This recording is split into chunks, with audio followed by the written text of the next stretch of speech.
Olá, boa tarde.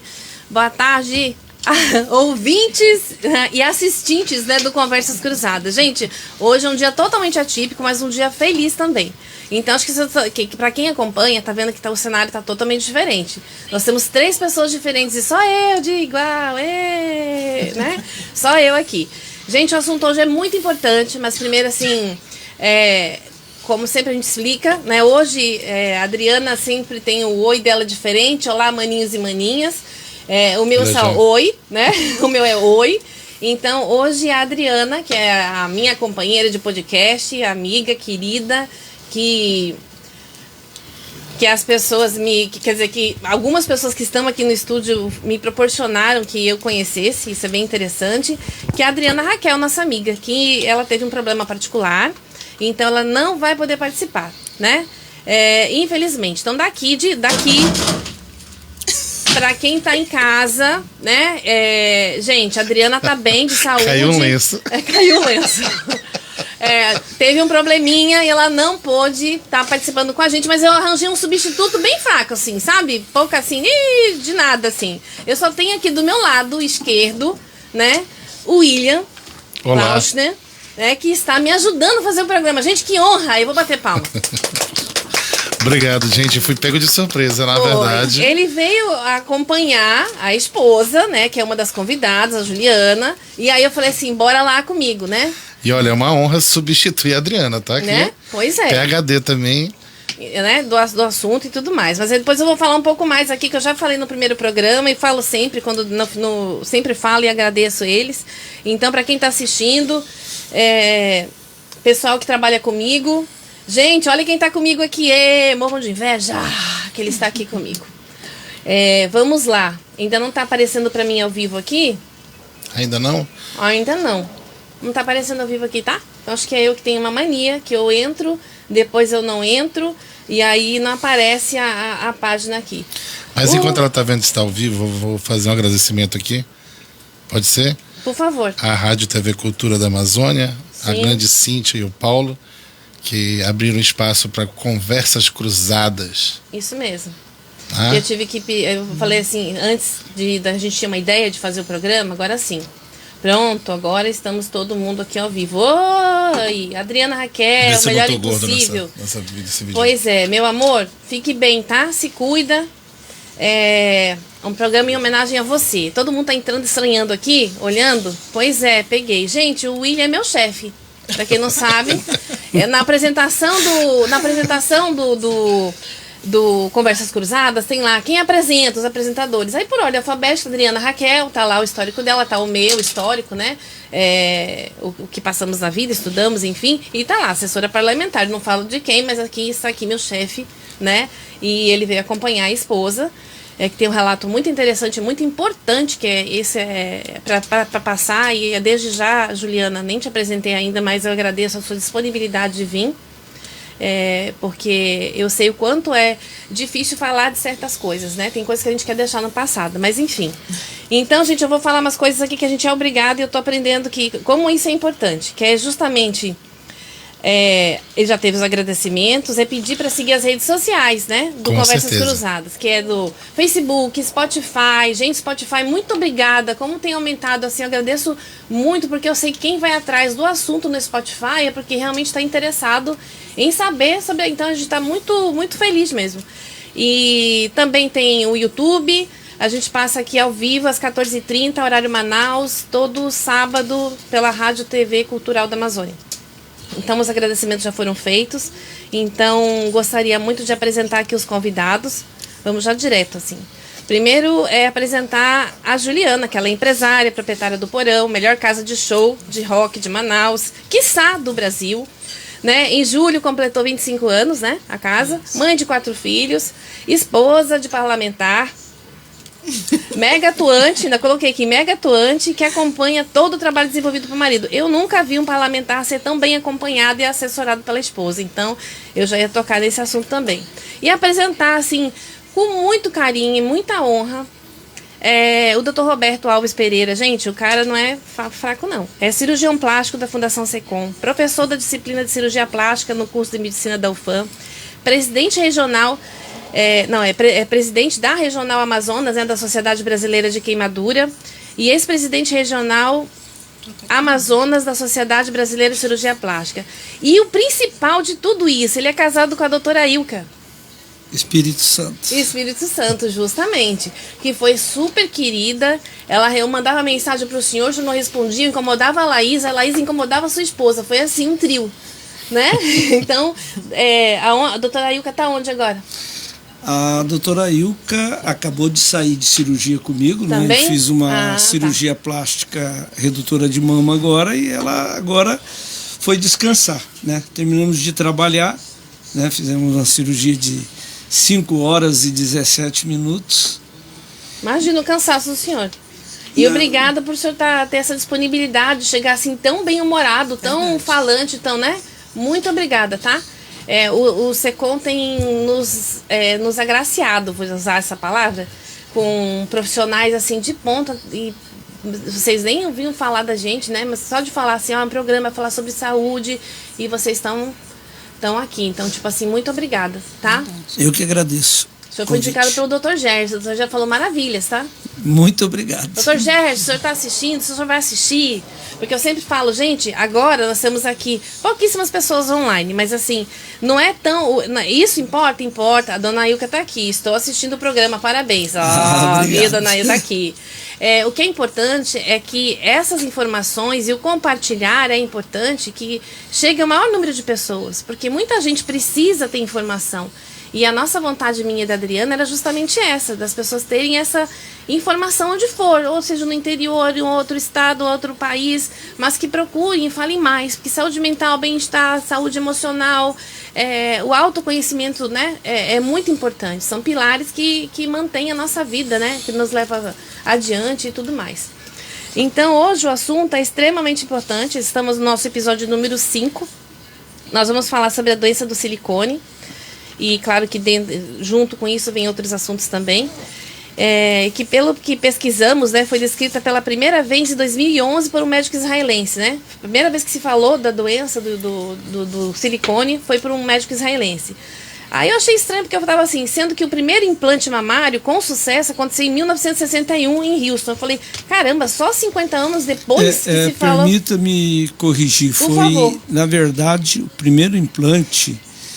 foi feito em Houston por 2 médicos americanos que inventaram, o Gerald e o Franklin Cronin e Gerald. São 2 médicos cirurgiões plásticos. Eles fizeram o primeiro em 1962 e publicaram a primeira vez para a comunidade científica num Congresso Internacional de Cirurgia Plástica em 1963. E o fato curioso é que como foi que ele teve a ideia de fazer um implante de silicone? Ele pegou uma bolsa de sangue, apalpou a bolsa de sangue e ele sentiu que aquela bolsa de sangue tinha uma consistência semelhante ao tecido mamário. Então ele teve a ideia de pegar a bolsa de sangue, preenchê-la com silicone gel e com isso ele viu que tinha uma consistência semelhante. E aí ele teve uma paciente em Houston que aceitou fazer esse implante de silicone. Então a ideia foi ele apalpando uma bolsa de sangue, que o sangue vem dentro de uma bolsa plástica. Então ele teve a ideia de tirar o sangue e colocar o silicone, né? Então uma cápsula plástica de silicone com silicone gel.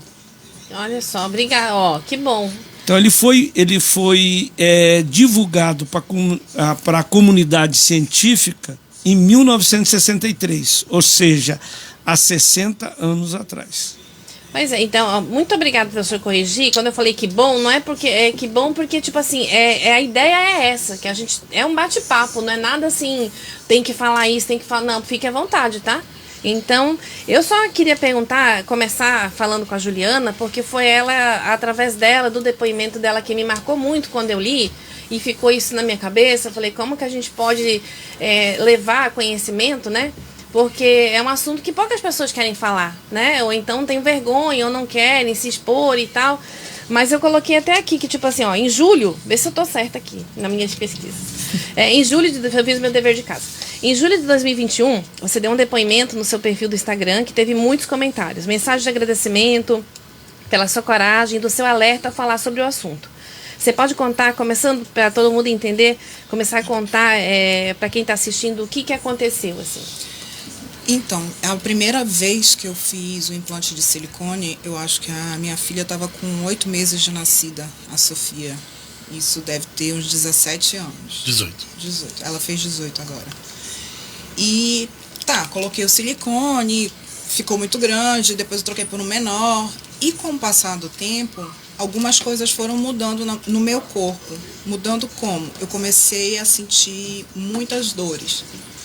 Passei anos indo em fisioterapeuta, ortopedista, porque a dor vinha nessa região da bacia, da coluna. Eu cheguei a ter manchas que parecia a doença da catapora, pós os 40. Vou já lembrar aqui, peraí. Não lembro agora o nome. E numa viagem que nós fizemos, eu tive a nítida sensação que o meu cóccix quebrou de novo. Eu já tinha quebrado ele quando eu era criança, mas não sentia dor. E numa viagem extensa que nós fizemos, eu senti que meu cóccix tinha quebrado e eu tive que levantar. Passei o restante da viagem toda em pé, porque eu não conseguia sentar. E desde então a gente procurou de tudo. Eu andava com aquelas bolsas para quem tem problema de hemorroida, assento acolchoado. A gente fez de tudo. Eu coloquei até injeção de gás, né, na região para aliviar a dor, porque teve uma época que eu já não queria mais sair. Ele me chamava para sair, eu não queria, porque eu lembrava que eu tinha que ficar sentada, e se eu ficasse muito tempo sentada, aquela dor vinha de uma forma que parecia que ia rasgar meu peito. Sem vontade para nada, sem ânimo, assim, completamente deprimida. E aí uma amiga minha, que também estava com as mesmas reclamações, ela falou: Juliana, tu já pesquisou sobre a doença do silicone? Sobre Ásia? Aí eu falei, não, ela pesquisa. E aí ela começou a me passar vários links, e a Juleca, @Juleca, ela tem uma publicação muito forte, que é justamente sobre isso, né, que é o silicone, que os médicos não alertam para os perigos. Não que isso seja para 100% das mulheres, mas aconteceu comigo. Eu tinha uma vida com silicone e hoje eu posso afirmar que eu tenho outra vida sem silicone. Meu marido é testemunha disso. Eu chorava de dor, eu não queria sair para canto nenhum. Como eu decidi tirar? Quando eu fiz a consulta com o médico, foi online. E ele, depois de ouvir os sintomas que eu tinha, ele falou: olha, você tem a probabilidade de ser uma paciente Ásia, mas também pode não ser, porque eu já tinha feito todos os exames. Nenhum remédio adiantava, em quais médicos? Porque Arcóxia. Eu jamais ia ligar o cóccix com, né? Você não pensa nisso. Eu tomava Na verdade, Arcóxia. ela lembrou de um acidente que ela teve aos 8, 9 anos de idade. Sim. E a gente foi investigar isso com ressonância magnética, conversando com ortopedistas. E o próprio ortopedista disse: olha, você teve uma fratura, mas não é possível que isso hoje esteja desencadeando tanta dor. E a doença que ela comentou agora há pouco era a herpes zoster, né, que ela desenvolveu também, então mais dor ainda. E a nossa vida ficou bem difícil, porque eu sou um cara que gosta de sair, a gente trabalha à noite, e ela não conseguia. Ela ia pro porão, por exemplo, ela ficava em pé, ela não sentava, porque não tinha condições. Então ela passava 10 horas em pé. Vamos viajar? Não. Quantas horas de voo? Pô, daqui para São Paulo já são 4 horas. Imagina o desgaste, né? Assim, diário. E até viagens de carro, por exemplo. A gente não conseguia ir daqui para Itacoatiara, se quisesse. Não tinha condições, ela chorava dentro do carro. A nossa vida ficou bem complicada, e a dela muito mais, né? Imagino, né? Mas assim, Agora, a família toda sofre. É importante falar que a síndrome Ásia, que é uma síndrome, uma doença autoimune inflamatória, ela é desencadeada por vários fatores, tá? Um dos fatores pode ser o silicone. A síndrome ásia, isso está descrito na literatura, ela pode ser desencadeada por algumas vacinas, ela pode ser desencadeada por uma doença autoimune, ela pode ser desencadeada pelo silicone, e ela tem uma característica também genética, por isso que é autoimune. Então, existem vários fatores que desencadeiam a síndrome ásia. Um deles é o silicone. Tá? Então, eu estou falando isso, falando, não, mas o Roberto está defendendo o meio dele de trabalho. É um dos meios, né? Que eu faço a cirurgia plástica, é muito vasto. Né? Um dos meios, é uma das coisas que a gente mais faz frequentemente, é o implante de silicone.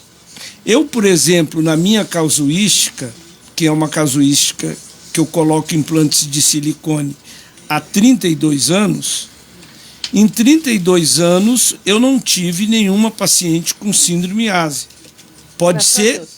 Eu não tive paciente que retornou comigo. Isso não significa que alguma paciente que eu coloquei nesses últimos 32 anos pode não ter desencadeado e procurado outro profissional, que é uma coisa possível, porque as pacientes mudam. Tem paciente que espalhado no mundo inteiro.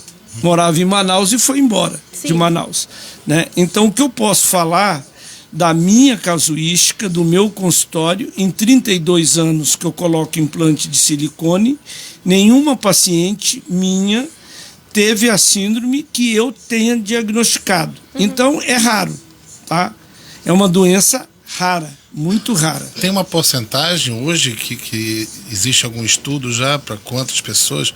Porque o senhor colocou várias causas. Uma delas é o silicone. Uma delas, a síndrome ásia, ela não foi descrita somente pelo silicone. A síndrome ásia é uma síndrome, é uma doença inflamatória autoimune. Então, como eu falei, ela pode ser desencadeada por vacina, ela pode ser desencadeada por uma doença autoimune, ela pode ser desencadeada pelo silicone.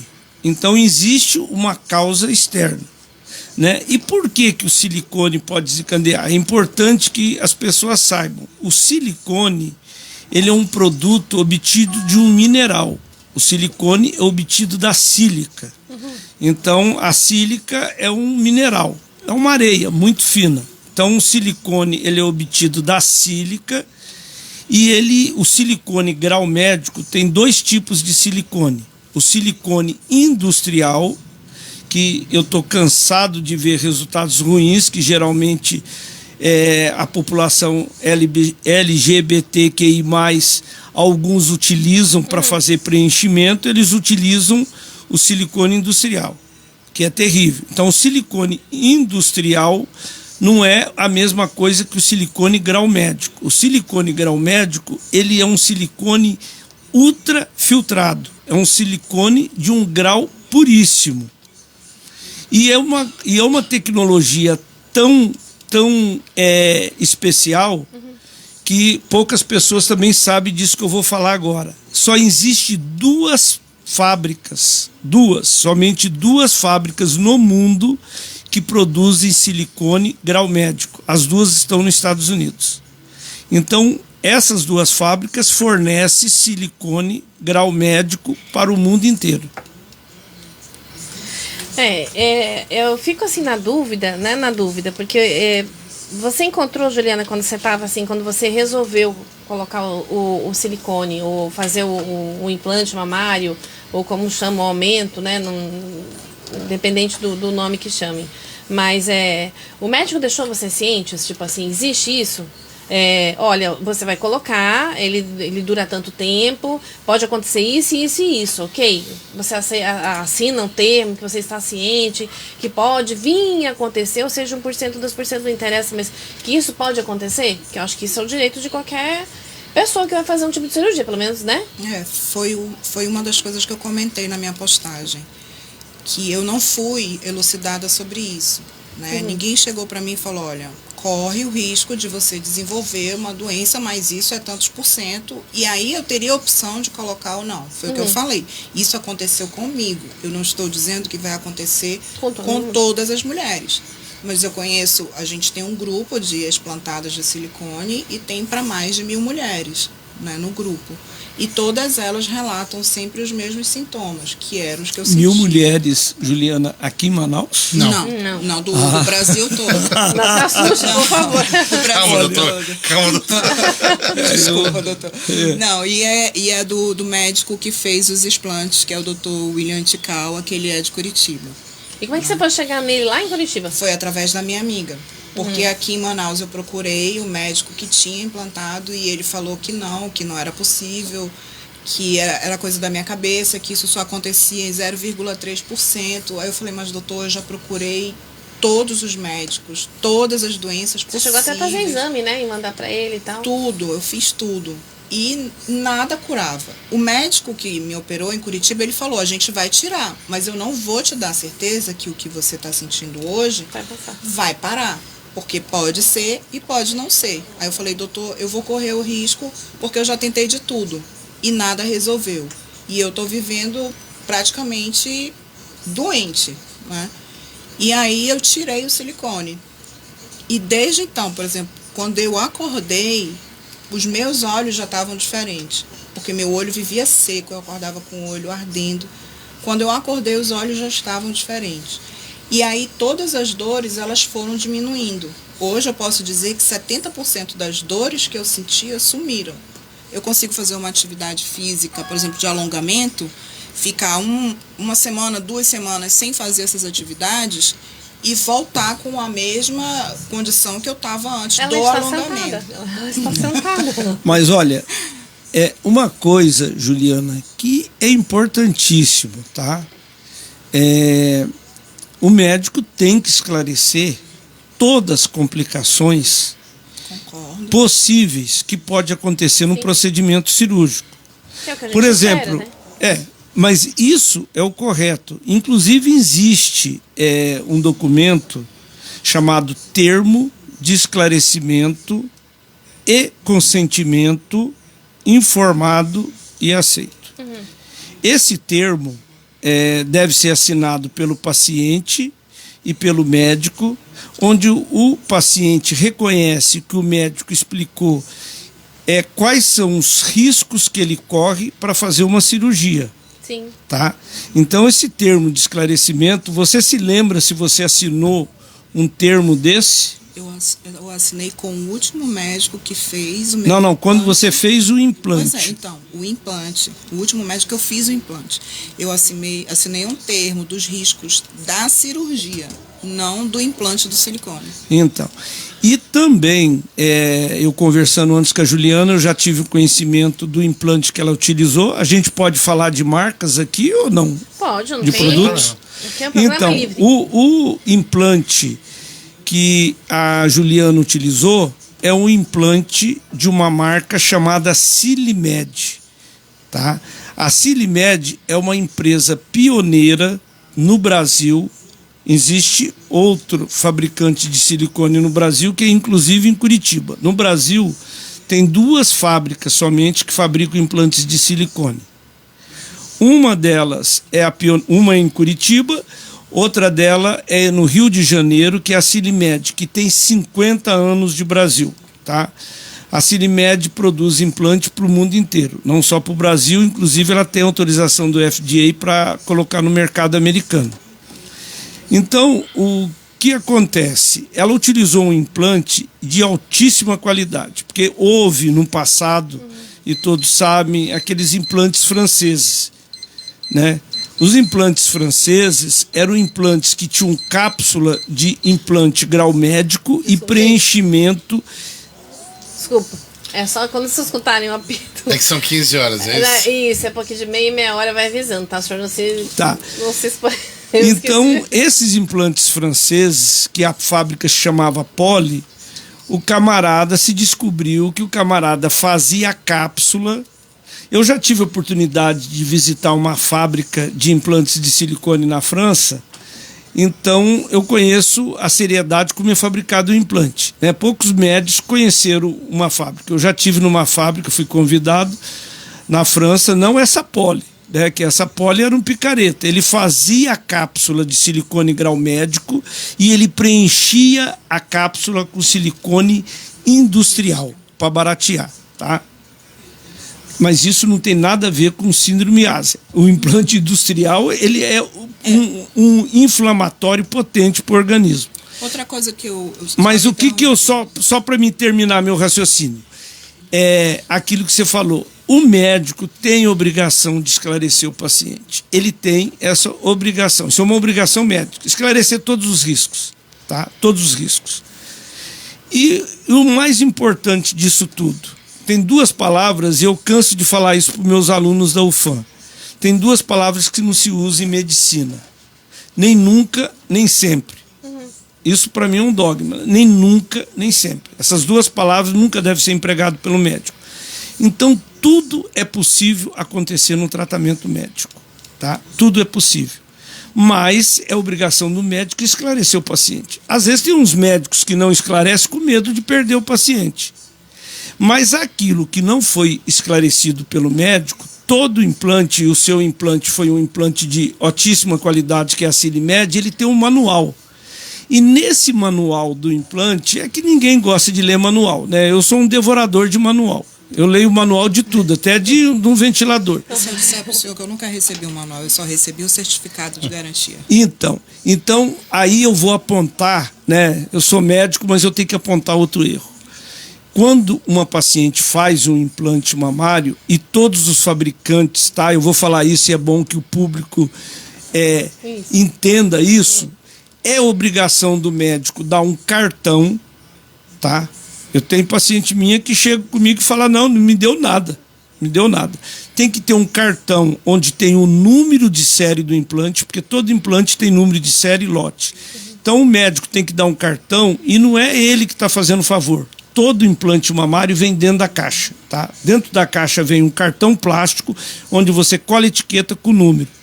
E dentro vem um manual, que é a obrigação do médico dar para o paciente. Então eu, quando opero um paciente, além de eu esclarecer tudo, eu dou o cartão onde tem a minha assinatura, o meu carimbo, que fui eu que fiz o implante, a data, o número de série e o número de lote. E eu dou para a paciente também o manual.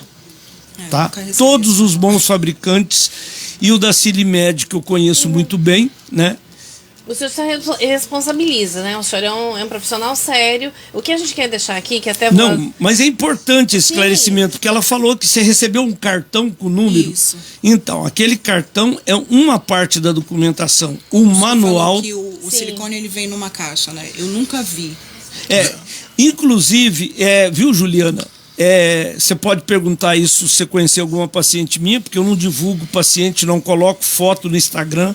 Isso é uma infração ética terrível, condenável, né? Você colocar paciente, fazer propaganda no Instagram, ficar dançando, rebolando e mostrando paciente na sala de cirurgia, mostrando paciente no leito, né? E mostrando cirurgias. Isso não se deve, tá? Isso é uma infração ética.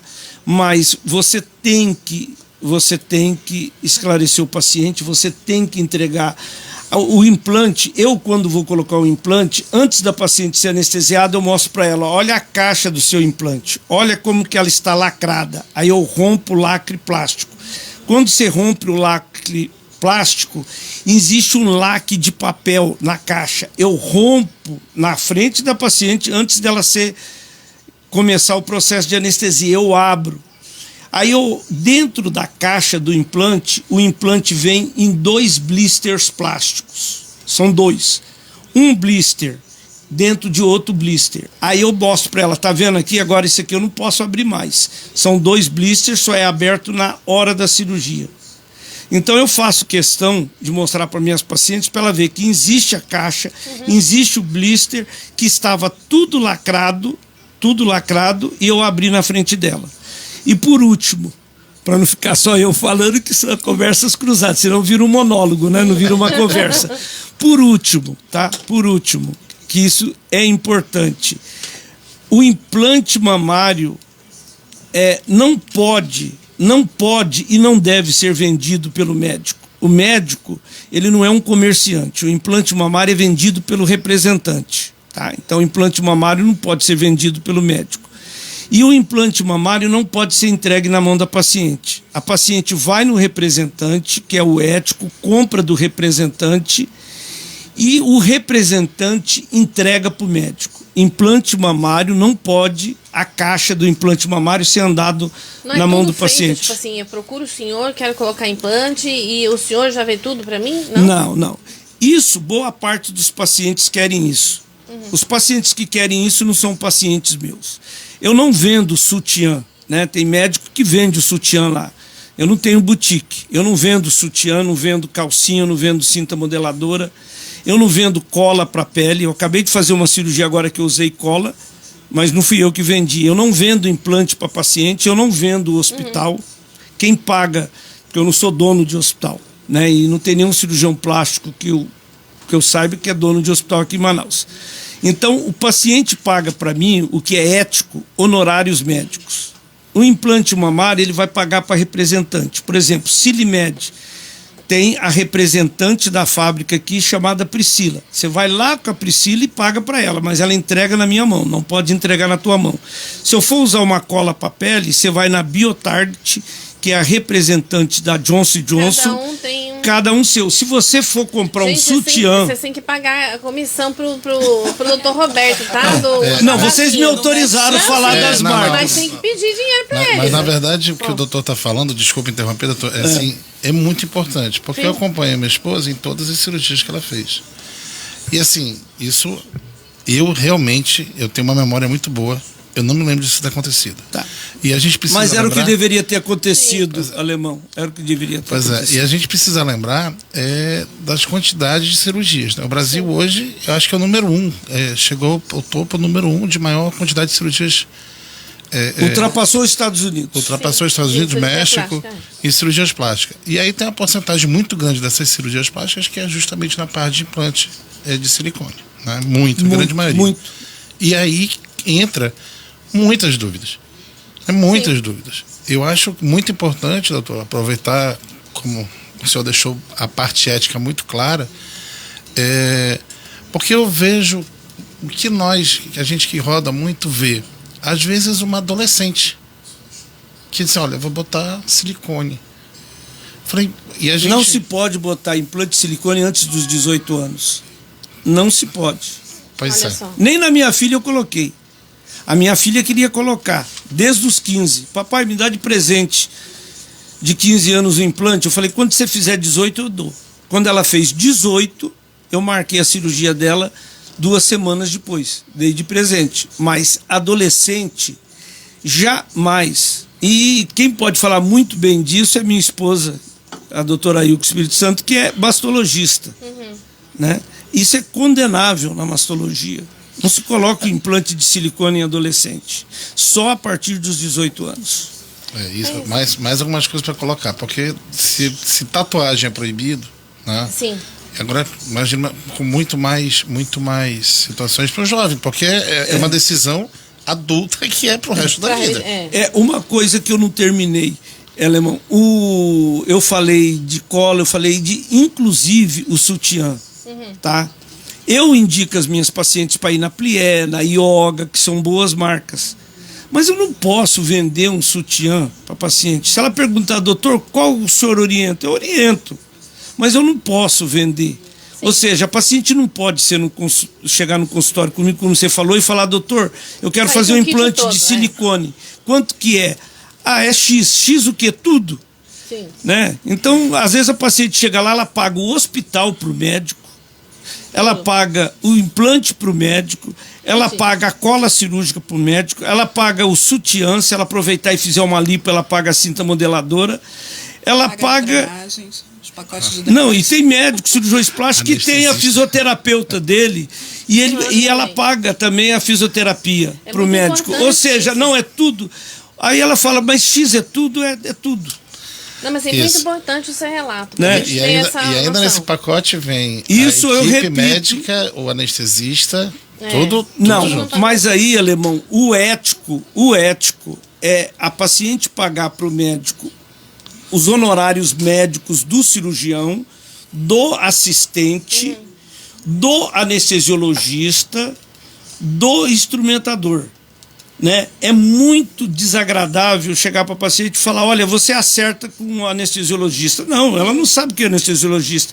Ela foi no consultório do Dr. Roberto, ela conhece o Dr. Roberto. Eu trabalho com o Dr. Antônio, trabalho com o Dr. Daniel, trabalho com o Dr. Wendel, eu trabalho com o N anestesiologista, depende aonde eu vou operar, que dia, porque os médicos tiram férias, por mais que alguém não acredite, mas o médico tira férias. Então, nem sempre o profissional que trabalha comigo vai estar à minha disposição. Então, o ético, Alemão, o ético é a paciente pagar honorários médicos.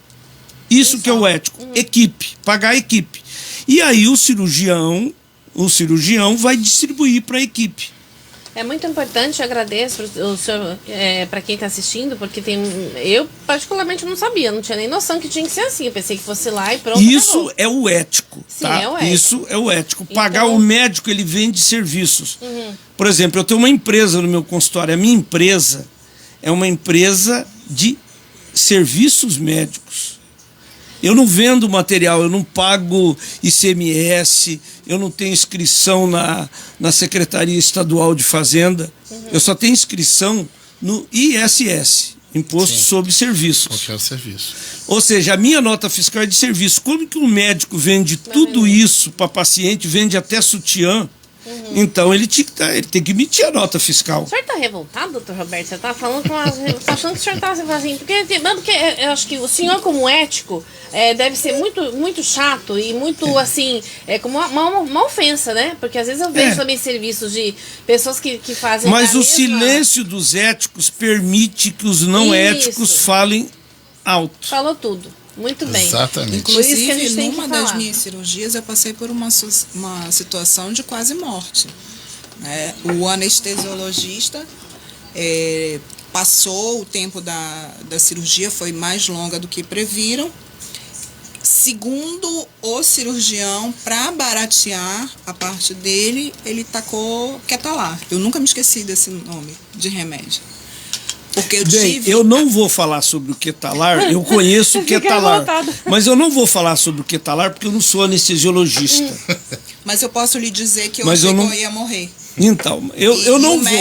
Eu vou me dizer. segurar e não fazer nenhum comentário porque eu sou cirurgião plástico. Mas se no futuro aqui no Conversas Cruzadas vocês quiserem convidar... não, vocês já trouxeram aqui um anestesiologista excelente.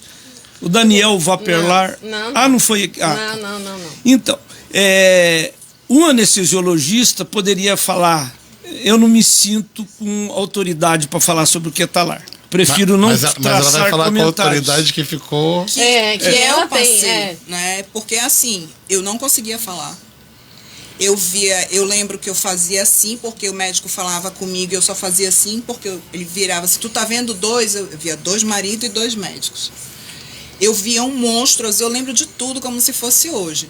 Um monstro azul, eu acho assim, ele me viu toda tatuada, mulher de homem roqueiro, achou que eu usava drogas e que eu não ia sentir nada. Só pode ser. Não existe outra explicação. Agora, ele não veio me pedir desculpa, e assim, eu sou como diz o marido, eu prefiro um bom acordo do que uma boa briga. Eu saí viva, então para mim aquilo já era o suficiente.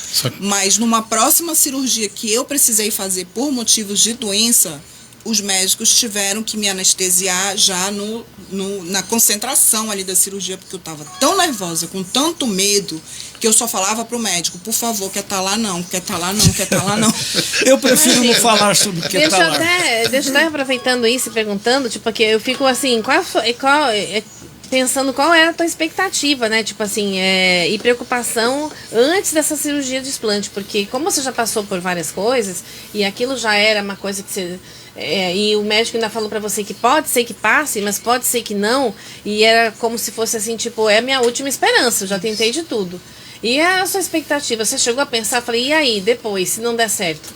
Aí, se não desse certo, eu ia ter que ir para um Graças a Deus deu. Obrigada, doutor William. raio-x, ressonância e sei lá o que. Eu tava partindo já para a ideia de estar com câncer. Porque o seu depoimento era de alegria, na verdade, né? Tipo, era de um agradecimento muito forte, né? O que ela falou, ela chegou a procurar esses tratamentos com ozônio. Aplicou no final da coluna dela uma injeção desse tamanho de ar lá. Eu fiquei olhando, falei... Aí ela disse, olha, melhorou. Não sei, a psicologia explica várias coisas. Olha, ozônio não é um tratamento aceito pela comunidade científica. Sim, mas o senhor entendeu Pra ver o o meu desespero, nível né? O nível de desespero que a Eu já gente tinha estava. tentado de Pois tudo é. e ninguém achava doença, ninguém achava normalidade em mim. Pois- E essa realmente foi minha última cartada. Eu falei, ou vai ou racha. Na época da Graças a Covid Deus, tinha eu gente até fazendo tratamento com ozônio, mas não é. Vocês viram a importância da gente falar, né? Porque existe o lado de quem faz e faz bem feito e o lado da pessoa que, tipo assim, tem até um comentário aqui que é interessante a gente falar, que é a Yara Coelho, ela colocou, posso falar pela minha experiência, não sinto nada há 5 anos relacionado ao implante de silicone nos seios. No meu termo, ela lembra de ter um detalhe a respeito da rejeição do organismo. Mas aí até a Adriana Raquel complementou, falando que algumas mulheres podem desenvolver e outras não. Quer dizer, cada caso é um caso. Foi o que eu falei, né? eu não generalizei. Aconteceu comigo. Se fosse generalizado, nós teríamos mais de 600 mil mulheres, eu acho, com problemas. Aquilo que eu falei, em medicina, nem nunca, nem sempre. Sim. E outra exatamente. observação também é que da Regina Alves Pereira, obrigada por estar assistindo, e que falou que a importância da informação é essencial e quando se escolhe, né, o médico. E isso deve estar nos critérios para escolher o profissional. Quer dizer, justamente a procura. Não quer dizer que você procurou, né? Não procurou e tudo mais. Que geralmente a gente vai por uma indicação, não é? Posso elogiar esse comentário da Regina Alves Pereira? Ah, É a minha irmã. É médica e tem um silicone que eu coloquei nela. Dona e graças a Deus. Regina, Então eu tenho que elogiar. Obrigada. Mas é justamente essa questão que você estava explicando, a Regina complementa a informação. A notícia não é boa, mas tem que ser dada, tem que ser colocada na mesa. Isso não foi colocado, que a Juliana está colocando bem, e eu sempre acompanhei. Você não pode perder a chance de informar bem o paciente com medo de perder o paciente. Você Tá. vai perder depois, Vai se perder tiver alguma coisa. depois. Você vai perder. E vai perder muito mais coisas depois. Então você não pode perder a chance de esclarecer bem o paciente com medo de perder o paciente. Sim. Porque ele tem direito sobre o corpo Acho dele. que Ele até tem ganha, né? direito Isso é de ser falar, médico, poxa, né? Isso. mas se isso é possível, por que eu vou fazer? Se é possível acontecer comigo. Então o paciente tem o direito dele Como decidir. Ela falou, tipo assim, ela Exatamente. tem o poder de escolha, né? Tipo assim, eu quero e não. Eu Tipo, é um fui risco que eu vou descobrir assumir. através de uma amiga que descobriu através da internet. Eu nunca tinha pensado que eu poderia ter desenvolvido a síndrome de Ásia. Porque eu fui lá com o meu médico, eu falei, doutor, eu tô assim, me disseram que pode ser a síndrome de Ásia. Ele riu e falou assim, não, Juliana, isso é coisa da tua cabeça, isso só acontece 0,3%. Aí eu virei para ele, e se eu for parte desses 0,3%? Não tem como, deve ser alguma outra coisa, eu vou te passar alguns exames. E foi isso. E eu continuei sofrendo. Era eu que estava sofrendo, era eu que estava com aquela dor insuportável e o meu casamento indo às ruínas porque eu não conseguia sair, eu não conseguia me divertir, eu não conseguia nem ser mãe, porque eu vivia estressada com dor. Não, dor irrita de um ponto que, pelo amor de Deus, não tem que... Agora, é muito Só antes importante. deixa eu só aproveitar que já que teve os elogios falando aí, então, por favor, né? Aí aqui o pessoal agradecendo muito pelo depoimento da Juliana, aí interessante, falando que tá interessante. Aí tem a Natália falando super importante essa informação, o programa tá muito bom, obrigada, muito obrigada também a Bárbara Pereira, é parente também? Bárbara Pereira. Pereira, eu já perguntei se é parente. Bárbara Pereira também é uma usuária de prótese de silicone e a minha filha, que estuda em São Paulo. Olha só, tá falando da... A não ser que seja uma outra homônima, ela deve estar assistindo em São Paulo. Ela estuda Obrigada, em São então. Paulo. Obrigada por estar. Você tá falando muito bom. Ela tá elogiando o programa, não tá elogiando Parabéns o senhor, pelo não, pai tá? que tem, Bárbara. Pois é. E aí tem a Mas Natália. pode ser aqui outra dizendo- Bárbara Pereira também. Não, eu acho que não. Acho que a família tá aqui, mas tá bom. Que bom, né? Que bom que às vezes a pessoa nem fala que vai no programa. Então é importante, a família toda tá aqui, ó, registrado. E aí tem a Natália aqui falando, Dona Juliana, maior exemplo de superação. Ótimo compartilhar essa experiência. E como é, gente? Aí tem o Inácio, perder um paciente ainda pode levar a um processo, né? Quer dizer, se o senhor não fala... Porque, tipo assim, quando eu acho que esse medo é meio ilusório, né? Que você acha que quando a gente fala a verdade, na verdade você está ganhando o paciente, porque eu tenho a segurança. Deixa eu lhe falar uma coisa importante. O cirurgião, ele tem prazo de validade, né? Porque a cirurgia... Sim, o cirurgião tem prazo de validade. Professor Pitangui, por exemplo, antes de falecer já estava com sinais de Parkinson. Então, cirurgia é muito, 5, 6, 7, 8, 9 horas de cirurgia. Então, o cirurgião, quando eu falo que tem prazo de validade, ele não vai aguentar operar até depois de uma certa idade. Então, além de cirurgia, isso que a Juliana está falando é uma coisa que é o meu dia a dia, porque além de ser cirurgião plástico, eu sou perito médico judicial. Né? Desculpa aí. Eu sou auditor médico e perito médico judicial. E eu faço perícia médico judicial porque uma parte de projeto, para a hora que eu não tiver com capacidade boa de operar, né, que é o prazo de validade, se eu tiver com a cabeça boa, eu posso continuar como perito. Então, a queixa mais frequente que eu vejo como perito médico judicial, a queixa mais frequente é a paciente com falta de informação. Eu digo sempre que informação é tudo. Quem tem informação tem poder. Não é isso? Isso é o que leva a mais processos médicos. Eu posso dar um exemplo de um outro médico amigo que não tem nada a ver com cirurgia plástica, mas minha esposa, como ex-atleta, então ela tem todos os problemas. Aliás, os joelhos dela tem todos os problemas que podem ter. E aí a gente, na academia, aquele negócio todo, aí um médico amigo nosso, ortopedista, ela sai, eu não aguento mais de dor, não aguento mais de dor. Vou operar. Vamos operar. Cadê? Tem esse monte de coisa aqui, vamos operar. Aí ela, tá aí. Acho que eu vou operar. Aí ele disse, tá bom, só tem um detalhe, tá? Isso que acho que tu não usa mais short curto nem sainha, porque vai ficar a cirurgia mais da cirurgia do joelho. Ela disse, não, vou malhar mais pra ficar. Sabe o que eu faço? Doutor Edson, por acaso? Não, foi nada. Sabe o que eu falo para meus pacientes, alemão? Fala, doutor Roberto, vai ter cicatriz? Eu falo, eu não faço cirurgia espírita. A única cirurgia que não tem cicatriz é cirurgia espírita. Todas. Te cure lá, como é que é? Eu vou fazer uma plástica de mama, eu vou ter cicatriz? Vai ter, e vai ter cicatriz grande. E vai ter cicatriz grande. Você sabia que esse foi o primeiro conto que eu caí em cirurgia plástica? Então. Que o médico chegou pra mim e mostrou uma foto que não ia ter cicatriz nenhuma. E eu já tinha o seio pequeno. Só cirurgia espírita que não tem cicatriz. Era só pra fazer um lifting. Ele fez uma cirurgia que ele chama colete. E depois eu vim descobrir que essa cirurgia só é feita para quem tem as mamas muito grandes. Então, a primeira vez meu marido não queria que eu fizesse, que ele tinha medo que ficasse cicatriz feia e tal. A primeira vez que eu me vi sem a cinta que eu me olhei no espelho, eu passei 2 meses escondida dele, que eu não queria que ele me visse. Quer ver outra pergunta frequente, Juliana? Isso eu escuto tanto lá no SECOM, no serviço público, lá no Hospital Universitário Getúlio Vargas, lá na Faculdade de Medicina, como no consultório particular. Pergunta, uma das mais frequentes: doutor, eu posso morrer? Claro. Eu falo claro. Eu vou fazer de tudo para que você não morra, mas infelizmente você pode morrer. Porque existe o imponderável na medicina. E se você fizer...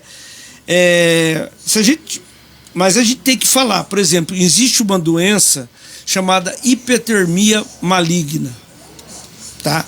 Só tem uma maneira de fazer um diagnóstico, alemão, para saber se você tem chance de apresentar isso durante uma anestesia, a hipertermia maligna. É se fizer uma biópsia muscular. Só que eu não posso, todo paciente que eu vou operar, falar que ele vai ganhar uma cicatriz na coxa ou em algum lugar para tirar um pedaço do músculo e ver se ele tem deficiência da enzima, tá? Então é raríssimo a hipertermia maligna. Quando eu era residente, né, estava no treinamento de cirurgia plástica, há 32 anos atrás, no Rio de Janeiro, nós perdemos um paciente na sala, um garoto de 13 anos que foi fazer cirurgia de pitose palpebral. Ele fez uma hipertermia maligna e morreu, porque é um quadro gravíssimo. Vai aumentando a temperatura corporal, os músculos vão ficando rígidos e o coração para, né? Então isso é uma coisa raríssima. Qualquer paciente pode apresentar isso, fazendo uma anestesia, né? Então, quando o paciente faz essa pergunta, eu posso morrer? Pode. Sabe que eu me identifiquei aqui com a Juliana, porque ela falou 2 pontos. Primeiro foi já aconteceu comigo, de eu passar da hora da cirurgia, demorou mais do que se esperava e me deram alguma coisa que me ressuscitaram. Mas eu só descobri quando eu acordei e vi que eu estava queimada, porque fica, né, quando tentam te ressuscitar. Não sim, é? Isso chama-se cardioversão. Isso. Mas eu só descobri quando eu acordei e vi que choque eu tava... Ainda bem que tu acordou. Né? Pois ainda bem, graças a Deus. E aí, quando o senhor falou que só espírita, eu devia ter achado algum nesse nível, porque eu tenho 170 pontos, né? Eu sou cortada daqui a aqui. Então, quando eu me vi no espelho, parecia uma boneca de pano, extremamente cortada, e por causa de um cisto me fizeram aquilo, porque o desenho que o médico faz à frente do espelho é né? Ele risca, não sei se foi alguma coisa assim, vou aqui tirar, era para tirar embaixo do braço e um pouco aqui. Quando eu me vi e tirei, eu falei, Jesus, o que fizeram comigo? Porque é muito triste pra gente, triste que eu digo, mexe, se tivesse me avisado alguma coisa, tá bom. Mas eu escolhia. Eu não ia querer fazer, eu ficava, deixa esse negócio, sei lá o que vai acontecer, talvez, não sei, né, ou seja burrice que eu tô falando, porque eu sei que precisava ser tirado, mas o jeito que eu me vi, eu só sei que nem com ponto com ele eu voltei para tirar. E 15 dias depois eu tava em Manaus, foi quando eu me mudei em 2014. Mas assim, eu fiquei nessa época eu não estava casada, graças a Deus, mas eu acho que eu também não tenho essa, mas eu me solidarizo total com a Juliana, porque acordar com uma queimada, saber porque eu tô vendo um negócio estranho, falei, que diacho é isso? E perguntar o que, é que ocorreu um problema e tal, desse jeito que você sabe, meio assim, e tipo assim, meu peito tá aqui, de repente meu peito tá aqui, falei, que isso? Cadê? Não tem mais nada? É uma coisa, né? E você foi para fazer uma coisa. Das palavras do médico, quando eu voltei no retorno para o consultório, ele olhou para mim assim, eu fui lá pesquisar sobre o que é talare, não sei o quê, e a maior descrição, o resumo dele é a sensação iminente da morte. E eu fiquei olhando para ele e eu não conseguia falar nada. Eu sei que o senhor não vai falar sobre o que é talare. Não vou falar. Eu não tenho competência. Mas só para a senhora imaginar, o próprio médico cirurgião passou a noite no hospital do lado do leito dela. Porque ela achava que eu ia morrer. A sensação era essa. Eu prefiro que o anestesiologista explique. Eu só deixar claro, a minha cirurgia não foi em Manaus. Antes que o senhor pergunte que os 1000 não é daqui. Não, foi no Espírito Santo, não foi tanto é que eu vim pra cá, me mudei, não deixei pra lá o problema, não voltei. Não, mas a melhor não quero saber. Em Manaus. Ficou desesperado aqui. Eu tinha, quer dizer, tinha não, né? Eu fiz várias perguntas aqui, mas eu tô vendo que vocês estão assim, né? Se entrosaram bem aqui, então muita coisa já foi respondida que eu não vou nem...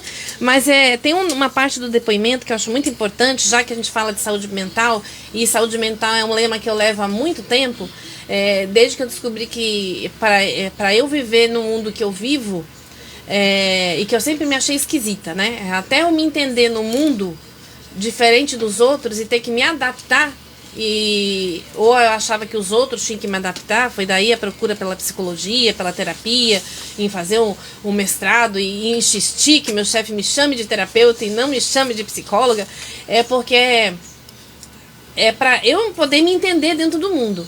E para isso você tem que ter uma saúde mental. A gente tem um pilar, né? A gente tem a saúde o espiritual, o físico, o mental, tem que estar tudo em alinho. Né? Então, e se você não tem saúde mental sim, boa, você não vai aceitar os resultados de uma cirurgia, porque não existe cirurgias perfeitas. Sim. Tem uma frase que isso é célebre, mas o autor, ninguém chegou a uma conclusão de quem que é o seguinte, é uma frase médica: o sucesso da minha profissão, cirurgião, né? Falando de cirurgião, sou cirurgião. O sucesso da minha profissão não é pelos casos que eu operei. O sucesso da minha jornada, da minha profissão, é pelos casos que eu deixei de operar. Então, feliz o médico que identifica lá no consultório, né, e que ele não esteja com o bolso muito vazio, com muita vontade de operar, né? Então, feliz do médico que ele identifica que aquela paciente não está com uma saúde mental boa e que tudo que ele fizer nela pode ser o que fique mais maravilhoso, ela não vai ficar satisfeita. Principalmente aquela paciente que está querendo fazer uma cirurgia para agradar o esposo que procurou uma menina mais nova. Ela tem 40 anos e ele está namorando uma menina de 20. Aí ela resolve fazer uma cirurgia plástica. Ela não está fazendo a cirurgia plástica por ela. Ela está fazendo para ver se chama a atenção do marido. Então, feliz do cirurgião plástico que identifica aquela paciente que ele não deve operar. Por isso que porque é uma paciente que vai trazer muitos problemas. Ela não está com uma saúde mental boa. Ela não está procurando a cirurgia para agradar ela. Ela está procurando a cirurgia para agradar outro. Mas aí você vou dar um alerta que é para todo mundo que está em casa, que tipo assim, que assiste, que é justamente isso, gente, que é a importância da gente se conhecer.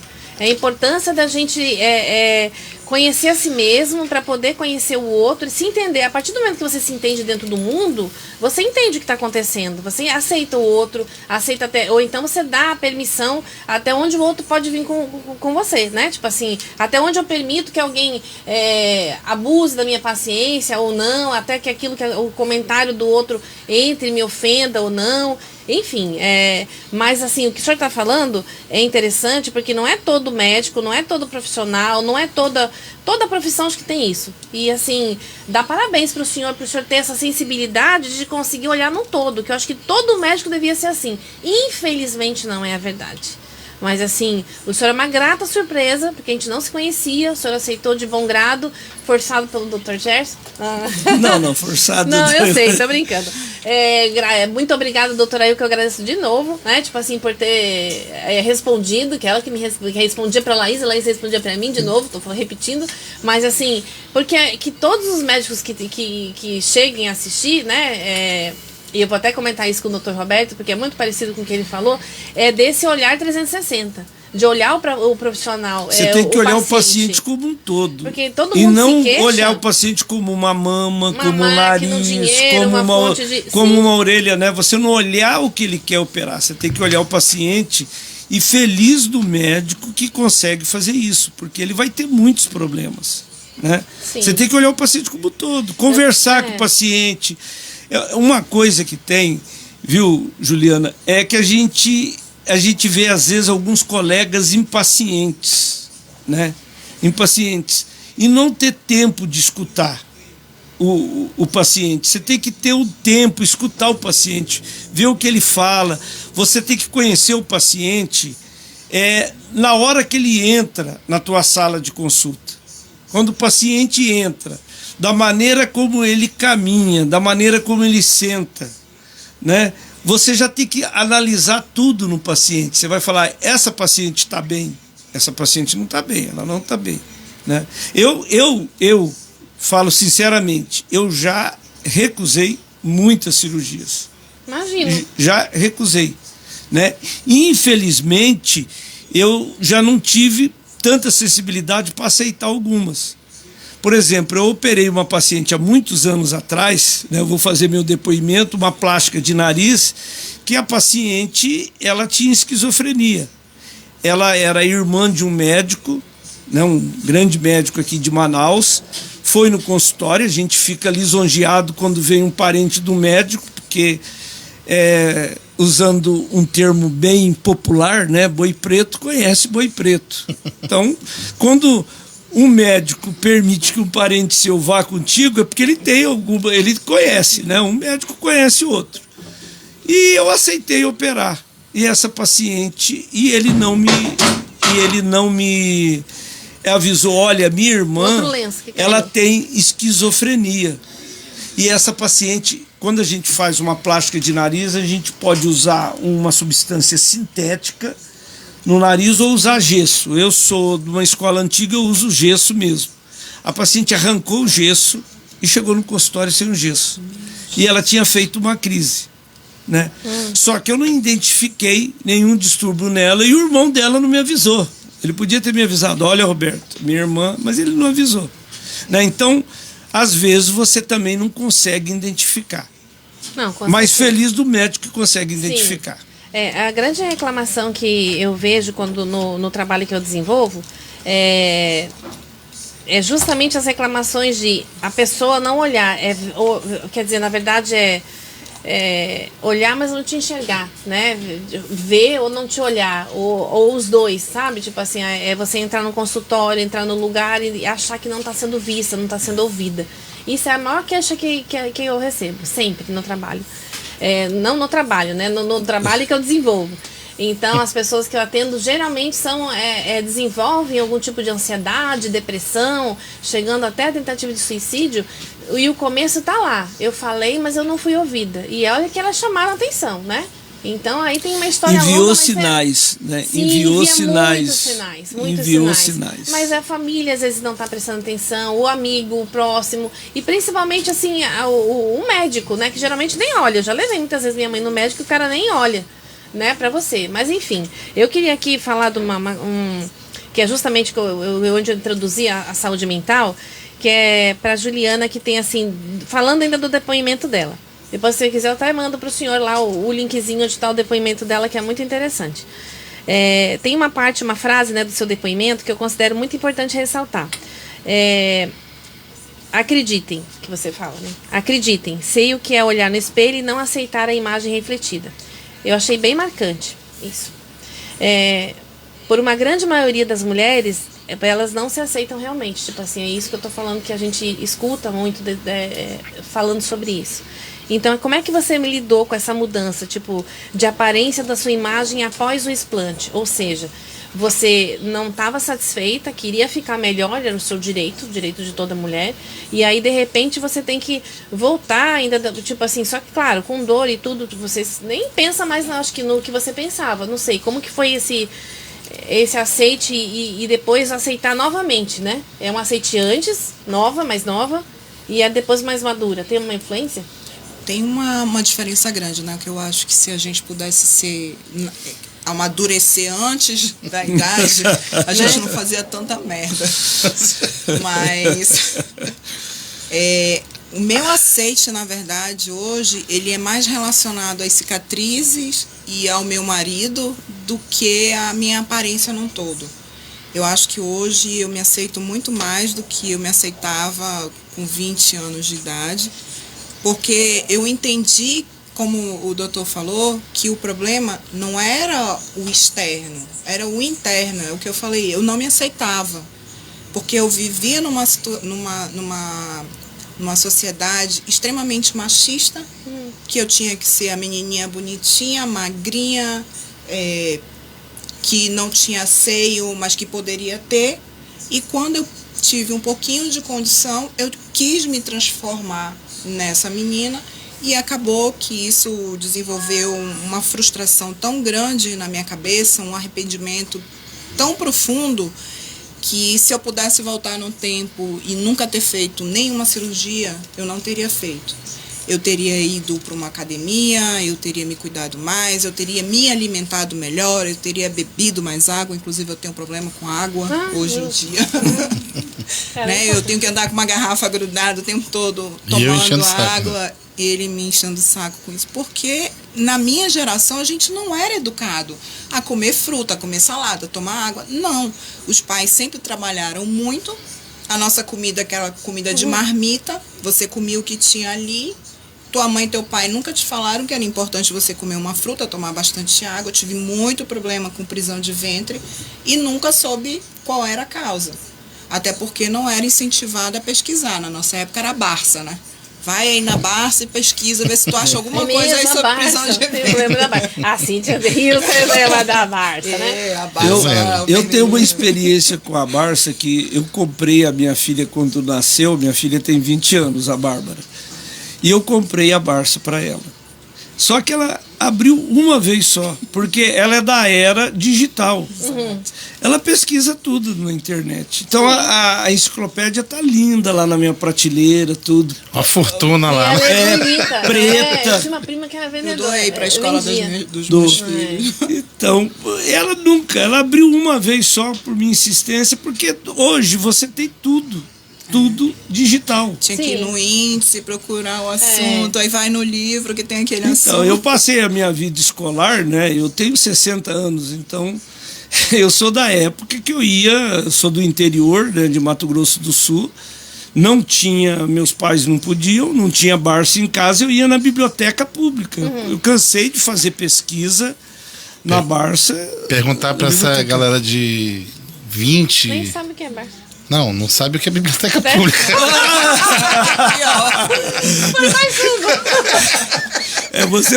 Você foi na questão, não sabe o que é uma biblioteca pública. Se perguntar onde fica a biblioteca pública de Manaus, a maioria não sabe. É verdade. Olha, por incrível que eu sei que é lá no centro da cidade, não sei se Lá na mudou, Barroso. mas na Barroso, né? Eu sei. Isso. E aproveitando- Barroso com 7 de setembro. Isso mesmo. William, eu sei que você tem um serviço, né? Aí. A gente não vai falar, não tô falando, ninguém vai falar não vai falar de política, não. Mas assim, não que não possa, né? Mas assim, eu sei que você tem um serviço voltado para saúde mental. E é de extrema Culpa tua importância. esse serviço, inclusive, Pois né? né? Fazer o quê, né? Mas o Contar senhor a história pessoal- dessa moça no meu gabinete, rapidinho, para quem tá assistindo, que é o seguinte: a gente fez uma seleção para escolher os assessores parlamentares, então a gente recebeu mais de 1.500 e-mails, ela mandou 2 vezes, inclusive. Tá garantido. O primeiro e-mail dela foi recusado, eu não sei porquê, né? E ela mandou o segundo. No segundo, caiu, acho que foi o Márcio que leu ainda, eu não lembro quem foi que Valdeir. leu. Valdeir. Olha aí, Val.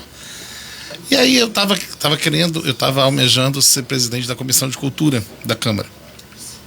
E ela tem uma ligação muito grande com a parte de artesanato, As feiras. as feiras do centro da cidade e tal, muito envolvida nessa parte cultural. E aí passaram ali, a gente fez uma entrevista virtual. O Márcio, que é o advogado, disse: olha, adorei. Eu falei: eu também, bora, vem pro time, né? Vem pro time. Eu não viro presidente da Comissão de Cultura. O que fazer com a Cleo? Aí eu disse: poxa, mas eu virei presidente de turismo. E aí, Cleo? Ela disse: olha, né? A gente tem uma coisa que eu não coloquei no currículo. Falei: como assim? Eu sou terapeuta. Aí eu... Sou psicóloga formada, mas eu gosto de ser chamada de terapeuta. Isso, exatamente. Sou psicóloga formada, mas eu gosto de ser chamada de terapeuta. Falei: gostei. E eu sempre falando para ela do impacto que o Covid teve em várias áreas, mas principalmente na que a gente trabalha. O entretenimento ficou 700 dias fechado. Foi muito. Né? Então, assim, o impacto de quem trabalha no setor de não enxergar a luz no fim do túnel. Então, isso mexeu psicologicamente com muita gente. Né? Aí ela falou assim: olha, chefe, já que você é dessa área, nós poderíamos montar um atendimento online. Eu falei: o que tu precisa? Uma linha telefônica e um computador. E internet, né? Óbvio. Então, isso resolve? Resolve. Tá bom, a gente iniciou esse programa. Despretensiosamente, total. Total, era algo assim, eu acredito que umas 15 pessoas, umas 20 pessoas vão procurar. Tá? Divulgamos terapia online. O primeiro político no Brasil a disponibilizar 100% de graça um serviço dessa importância. E hoje, depois de 3 anos, vai fazer 3 anos. 2 anos e 10 meses, né? Agora entrando pro... 2 anos e 10 meses, esse serviço, esse programa atendeu 6.000 pessoas. Ou seja, mudou 6.000 vidas. Do Estamos Brasil mudando. e fora do Brasil. Né? E aí ela chega comigo: como é um trabalho político, né? Aí vira assim: não, então é só Manaus. Eu falei: não, claro. Você fala: pois é, eu tenho gente que quer de outro Pernambuco, estado, Ceará, de outro África país. do Sul, Falei: que bom, continua fazendo, porque a gente vai acabar ajudando mais pessoas. E nasceu assim. E isso também me abriu muito, porque a gente falar da saúde mental, falar dos problemas que a gente... Eu sou de uma geração, eu não tenho 60, mas chegando nos 50, que a gente escondia tudo, né? Tudo. Não importa, a gente Também tô ótimo. Tudo fudido, mas tá tudo ótimo. Eu, por exemplo, que venho do interior, eu não lembro de conhecer psicóloga na minha cidade. Eu sou de Três Lagoas, Mato Grosso do Sul. Eu não lembro de conhecer psicóloga, eu não lembro de ninguém que iria ao psicólogo. Eu não lembro a palavra terapia. Eu sou do interior, eu nasci no interior de E os problemas não começaram agora. Não. Sempre houveram. Eu também sou de cidade do interior, nasci no interior de Santa Catarina, mas eu vim pro Amazonas com 4, 5 anos de idade e morei em Maués. Então eu também não me lembro. Eu me lembro de. Então, você... me lembro de ter médico para costurar o olho, costurar essas coisas. E como essas pessoas viviam? Aí a gente, se a gente for pensar, a gente vai falar, olha, eu vou pensar, se não tinha um garoto que estudou comigo, que ele era um garoto muito triste. Era um garoto que não falava com ninguém, era um garoto introvertido, né? Então, problema sempre houve. Por exemplo, autismo. Hoje fala autismo. Autismo sempre existiu. Tem. Esquizofrenia sempre teve. Os transtornos então, sempre teve. Mas aí eu penso, né, quando eu tinha 10 anos de idade, então, há 50 anos atrás, como que se dava atenção para o autista? Não se dava. O autista era aquela pessoa que era excluída. Ou então, antes da reforma psiquiátrica, imagina quantas pessoas que não estavam internadas no hospício. Cara, só da gente pensar nisso, a gente falou isso no primeiro programa, que a gente teve a Érica aqui. Abraço, Érica, volte, por favor. Todo mundo me pede muito para ela voltar, que a gente falou muito profundamente disso. Sempre existiu. E quando ela teve... ela entrou no CAPS e falou assim, será que eu consigo? Será que eu... aí ela citou vários livros e filmes que ela assistia. Eu falei, bem, se fulano conseguiu dali, do jeito que estava, na condição que estava, eu também vou. E ela foi, estudou e tal. Então, quer dizer, já vivia, mas aí eu fico pensando, a gente que tá, inclusive, eu não coloquei no currículo porque era administrativo. Falei, não vou colocar nada que desvirtue, né? Eu quero garantir meu emprego, tá? Só pra ressaltar. Então... E o doutor Roberto falou também sobre aquele médico que tem feliz o médico que consegue identificar. E ele deixou escapar assim, que também não tá com as contas no pescoço. E falaste sobre filme agora. É muito difícil quem está precisando de dinheiro se equilibrar na ética. Sei eu sei em qualquer área, Lemundo, em qualquer área. Eu sei disso porque eu passei isso na pele o tempo todo. Principalmente na área que eu escolhi agora. Mas a gente, ontem a gente assistiu um filme que conta sobre isso. Qual? Né, que é A Máfia da Dor, não sei qual é. Eu assisti esse filme ontem. Olha, nós também. Muito bom. Que ele fala justamente sobre essa ética. Da indústria farmacêutica. A indústria farmacêutica, mas a ética do médico. Então, que conseguir ir atrás do médico que passe por cima da ética e comece a querer ganhar dinheiro com o medicamento. E o que você deixou bem claro. Médico... Pode me chamar de você. Ok, obrigado. Médico vende um serviço. O serviço médico dele. Serviço médico. Médico não vende silicone, médico não vende sutiã, não vende calcinha, não vende medicamento, né? Médico não vende óculos, se ele for oftalmologista, ele não vende óculos. Tanto que é proibido ter oftalmologista em ótica. Pra quem não sabe, tá? Tem só o optometrista, né? E ele, agora e ele não pode ser dono de ótica, mas aí ele bota no nome do primo, né? Então, o médico... ele não tem que vender nada, ele tem que fornecer serviços médicos. O senhor trabalha no SECOM também, né? Sim, trabalho no SECOM há 30 anos.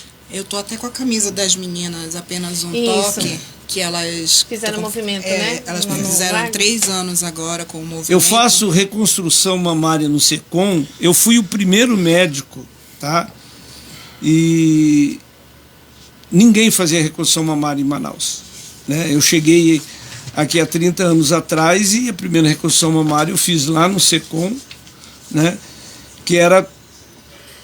as pacientes só faziam mastectomia, não tinha oportunidade de fazer reconstrução mamária. E lá no SECOM nós temos o grupo de combate ao câncer, né? E tem as da parte da mastologia, né? Que é essa que você Isso, mas, do apenas mas as oral. meninas, você estava falando das meninas, né? Que elas têm um projeto super bonito. Elas têm um projeto que é justamente para alertar Conscientizar, né? Conscientizar o autoexame, a importância do autoexame, procurar o médico quando sentir alguma coisa diferente.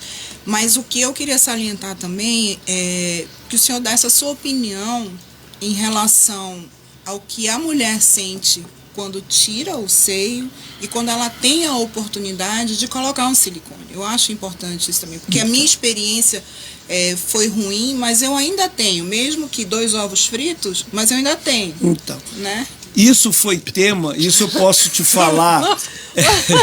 Mas mas mulher eu fala saí assim, de 2 melancia para 2 ovos fritos. Isso eu posso te falar porque isso foi tema do meu mestrado. O meu mestrado que eu desenvolvi lá no SECOM foi medição da qualidade de vida em mulheres mastectomizadas. O nome do título do mestrado é bem comprido, né? Medição de qualidade de vida em mulheres mastectomizadas submetidas à reconstrução mamária imediata pelo protocolo WHO Brief, que é um protocolo. Quando você faz uma medição, um trabalho científico, medição de qualidade de vida, você tem que ter um protocolo que seja reconhecido. Então eu usei o WHO Brief, que é da Organização Mundial de Saúde. E qual foi a minha conclusão, né, nessa minha dissertação? Tese é doutorado, né? Na mestrado é dissertação que chama. Qual foi a minha conclusão na dissertação? Que a qualidade de vida das mulheres que tiveram oportunidade de fazer a reconstrução imediata na mastectomia é muito mais elevada do que nas mulheres que não tiveram essa oportunidade. Agora, o que a gente tem que falar é o seguinte: nem todas as mulheres podem ser reconstruídas no momento da mastectomia, né? Então, o Dr. Gerson, que já esteve aqui, a minha esposa, a doutora Ilka, que é mastologista, eles podem falar muito bem. Nem todas as mulheres que estão sendo mastectomizadas podem ser no mesmo ato reconstruídas. Mas sempre que for possível, deve-se fazer a reconstrução, porque isso, quando ela acordar da anestesia, ela não vai acordar sem mama.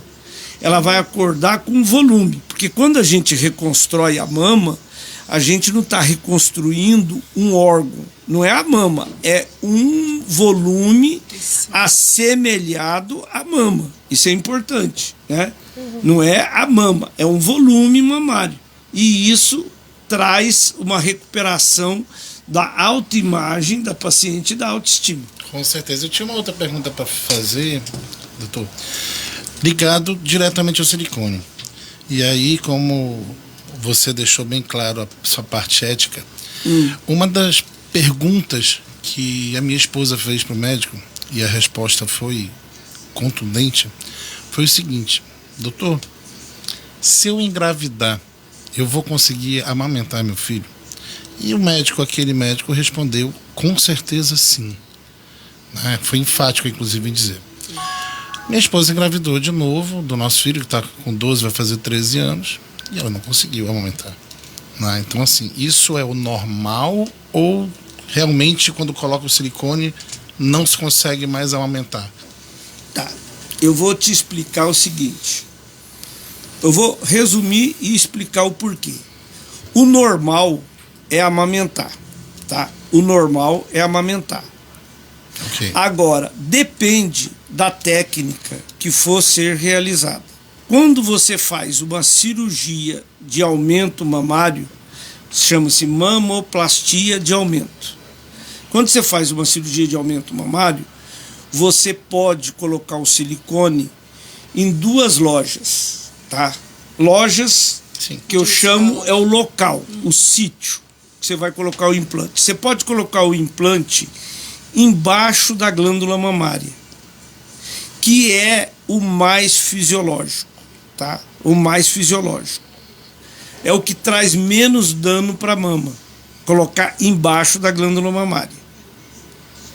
E você pode colocar embaixo do músculo grande peitoral. Cada caso tem as suas indicações. A indicação debaixo do músculo peitoral é quando a paciente tem uma glândula mamária tão pequena que se você colocar o implante vai ficar aparecendo as bordas do implante, né? Então tudo na medicina tem indicação. Eu já vi colegas meus falar: Roberto, eu só coloco implante embaixo do músculo. Ué, só? Né? Lembra que medicina nem nunca nem sempre. Não, tem que ter indicação. Então, na minha experiência, né, de 32 anos de quem faz isso, a melhor maneira de colocar o implante é embaixo da glândula mamária. E a via de acesso? Aí vem a questão da amamentação. Professor Pitangui foi reconhecido no mundo inteiro, né? Foi uma pessoa que contribuiu muito para a cirurgia plástica no mundo inteiro. Ele publicou um trabalho de uma técnica para colocar implante mamário, que ele abre no meio da areola, abre a papila mamária no meio, abre a glândula mamária no meio, coloca o implante e depois vem fechando tudo. Ele foi um gênio da plástica. Mas eu jamais faria uma cirurgia dessa. Porque quando você chega lá e abre a papila mamária, né, a papila mamária, o bico do peito, abre a papila mamária no meio, você está cortando ductos galactóferos, que são os ductos que vêm da glândula mamária e vêm desbocar na papila mamária. Quando você abre a areola no meio, você está cortando ductos galactóferos. Quando você abre a glândula mamária no meio, você está cortando ductos galactóferos. Então é lógico que essa paciente que fez o implante mamário por essa técnica que o professor Pitangui, ela vai ter dificuldades. Então você deve entrar pelo sulco mamário, nem pela areola, porque são vias de acesso, pela axila, pela areola. Qual a melhor via de acesso? O sulco, a parte baixa da mama, porque quando você abre ali no sulco mamário, você já entra embaixo da glândula mamária, em cima do músculo peitoral, aloja o sítio do implante e coloca o implante. Então, se você fizer uma cirurgia acessando pelo sulco mamário, colocando a prótese embaixo da glândula mamária, você não provocou nenhuma desconexão dos ductos galactóferos que caminham da glândula mamária para a areola papila mamária, né? Então, uma paciente que fez a cirurgia por essa técnica, dificilmente ela vai ter problema. Agora, como eu disse, em medicina nem nunca nem sempre, né? Teoricamente ela não vai ter problema. Até porque foi a terceira prótese. Acho que foi. Então, desde... A segunda dele. Não. A primeira prótese que você fez, Juliana, colocou a via de acesso. Onde abriu a pele para colocar? Então, a primeira cirurgia que eu fiz, eu não coloquei silicone. Foi para fazer o lifting. E ele cortou a auréola, cortou aqui embaixo, cortou aqui. Então a primeira cirurgia foi para fazer... na verdade, a gente não usa o termo lift na mama. O ideal na mama é a gente usar o termo mastopexia.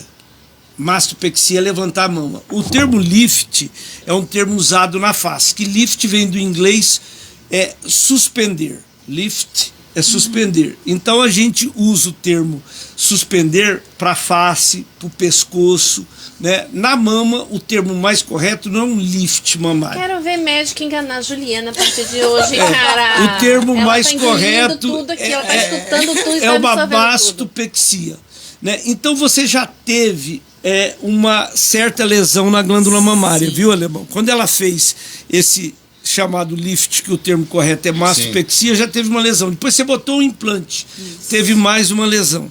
Então, possivelmente, isso fez com que a sua glândula mamária tivesse uma dificuldade na lactação. E aí possivelmente tudo se resume na informação, né? Voltamos à informação. E também que nós temos 1h30 de programa, tem muito comentário, o tempo já deu. Eu só tem a Alane, a Raimunda. A Adriana, que eu estou substituindo aqui. Pois é, a ela Adriana tem uma eu conheço, pergunta. pois é, fez um monte. Ela mandou um monte. Adriana, não perguntei nada que você falou e nada do que nós combinamos, tá? Mas é um termo apaixonante. É um termo apaixonante. Implante mamário. mamário. Natália, Marlúcia, Gisele, tudo puxa saco. Só porque o chefe tá aqui. O Inácio falou tanta coisa, tô falando. Agora eu posso falar. Eu apresento e posso falar, tô nem aí. Puxa saco, brincando, gente, não é puxa saco não. Semana passada agradeci a equipe que tava na ação, que eu cheguei aqui acabada, e a Adriana também tinha chegado do congresso. Eu agradeci muito, e no primeiro programa eu agradeci porque antes de fazer qualquer coisa, embora tipo o que a gente faz na vida, entre aspas, particular, né? É uma coisa, mas eu não consigo fazer nada se eu não conto, né? Para as pessoas que me são queridas e as pessoas que, tipo assim, eu trabalho para uma pessoa. Essa pessoa tem que saber o que eu faço. Até por ser um cargo público, né? Eu falei assim, ó, quero fazer... Eu contei primeiro pra Lani, aí porque o chefe não tava lá, não tinha ninguém lá. Eu falei, gente, Lani, ó, eu vou fazer isso e tal. Aí eu falei, mas eu vou falar com a Juliana, vou ter que mandar mensagem. Aí eu mandei Enquanto eu não falei... Aí, assim, com medo, né? Tipo, que respondesse alguma coisa. Eu falei, queria falar de saúde e tal, mas, ó, a gente... É o nosso dinheiro, é assim, a gente que vai... A gente não tem patrocinador, gente, tá? conversascruzadas.parcerias@gmail.com. Não temos patrocinadores. Nós bancamos, porque a gente quer falar e levar ao público informação. E aí, quando eu falei, a primeira coisa... O chefe não me responde. Às vezes, ele finge que não tá me vendo. Que não escuta. Manda um relatório, ele não vê. Aproveitar na reunião. Gente, agora eu vou me vingar. Só canetear, tô brincando. Aí, aproveitando, você viu? Aí é uma coisa que até esqueci e perdi. Depois eu vou mandar direto pra Lani. Ai, meu Deus do céu. Aí eu falei, a primeira coisa que a Juliana mandou, show. Eu falei, ai meu Deus, que bom. Porque era assim um receio de vir fazer alguma coisa e poder, sabe, tipo, não é legal, não quero que vá.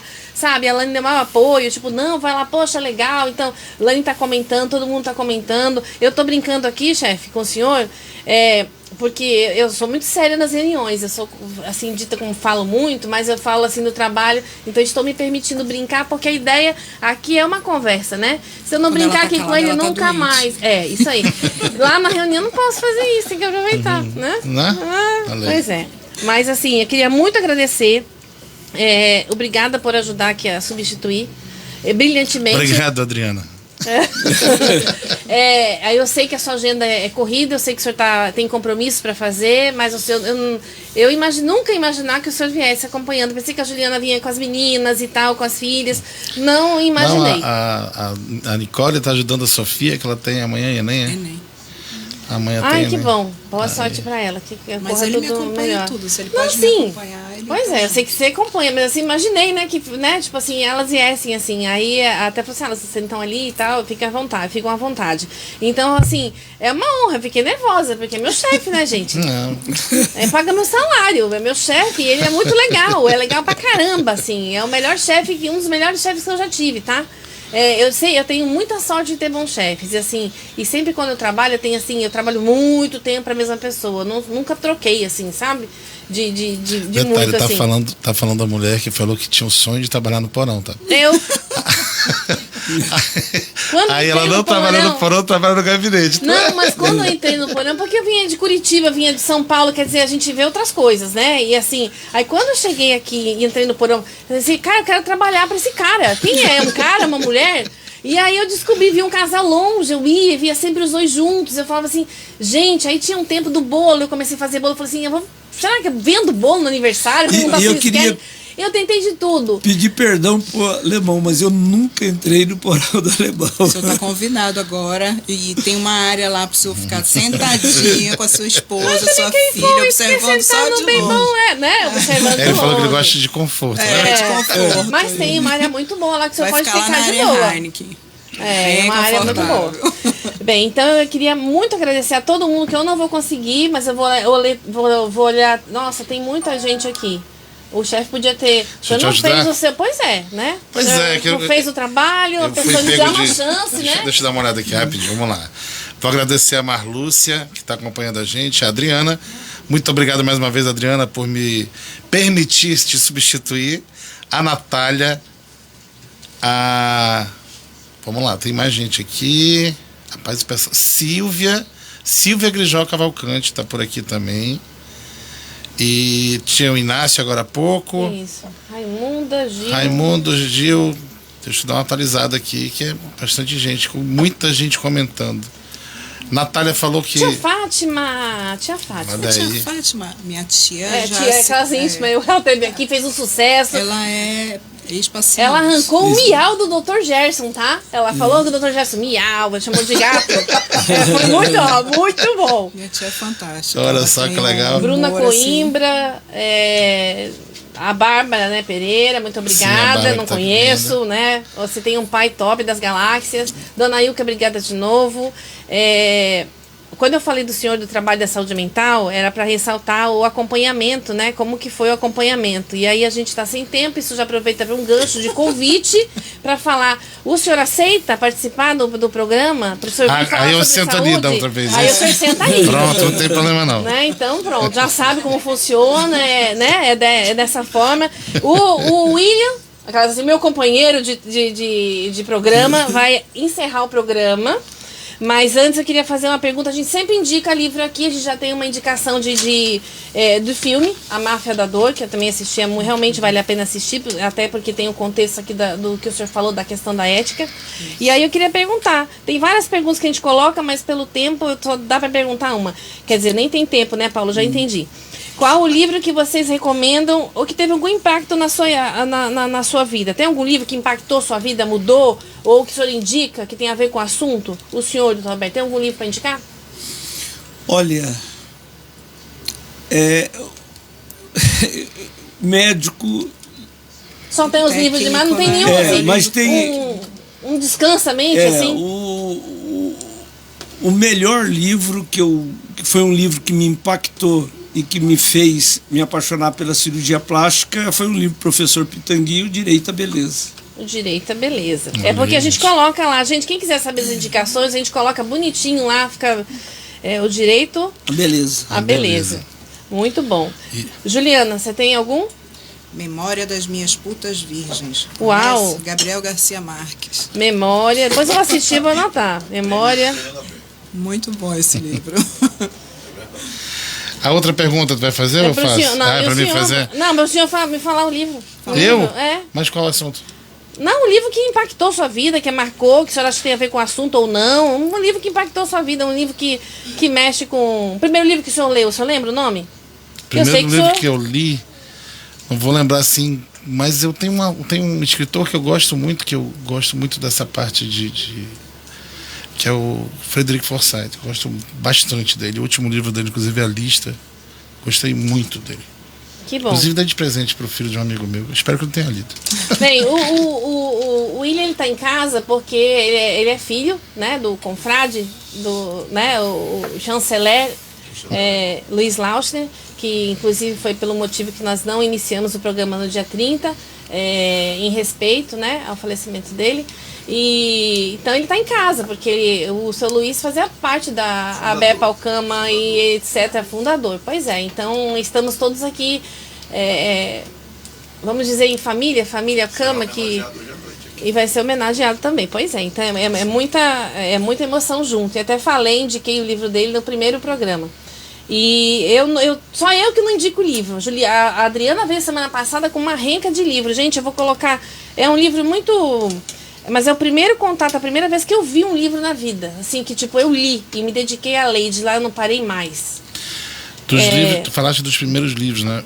Mas os últimos livros que eu li, e foi o livro que eu devorei, que me identifiquei muito pela região que o livro acontece, que é o interior do Amazonas, que é o livro do papai, que não é o último livro dele, é o antepenúltimo, que é o Perfume do Pau Rosa. Esse não falei, falei só do último, Perfume do Pau Rosa. Perfume do Pau Rosa, que é um título até cara do papai. Se eu não me engano, o Pau Rosa, ele produz a essência do Chanel número 5. Ah, sabido. Na verdade, assim, ele não é só do Chanel. Na verdade, ele funciona como o fixador é o xixi do gato. Fixador são as glândulas aquele que o gato... Né? Mas é basicamente isso, e tem várias lendas em cima, porque até o valor hoje que é vendido um tonel de pau rosa, do elixir de pau rosa, é meio misterioso, ninguém sabe. Uns dizem que é $200 mil, outros dizem que é mais caro ainda, porque o pau rosa também ele é cozido para tirar o elixir. Então, e também tem que ter autorização e que ninguém tem autorização mais, basicamente, para derrubar a árvore. Então só falta.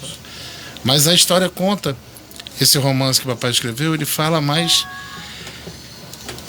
dos encantos da situação do contato dos índios, né? A situação do explorador, que sempre tem um que explora mais e que era uma coisa normal que acontecia e acontece no interior do Amazonas e em outros interiores, que a pessoa que trabalha no mato, ela acaba tendo uma dívida com o seu empregador. Ele praticamente é um trabalho escravo. Porque enquanto ele está no meio do mato e ninguém sabe quanto tempo ele vai ficar lá, a família fica sendo sustentada pelo chefe. Então ele tem aquela conta no supermercado, aquela conta. Quando o cara volta e recebe, ele paga isso tudo e às vezes já fica devendo, ele tem que ir de novo. Então essa é uma situação que também é colocada no livro. Legal. E além da beleza, desculpa, eu sei que estava passando o tempo aí, só porque tu falaste de livro, Não, tá.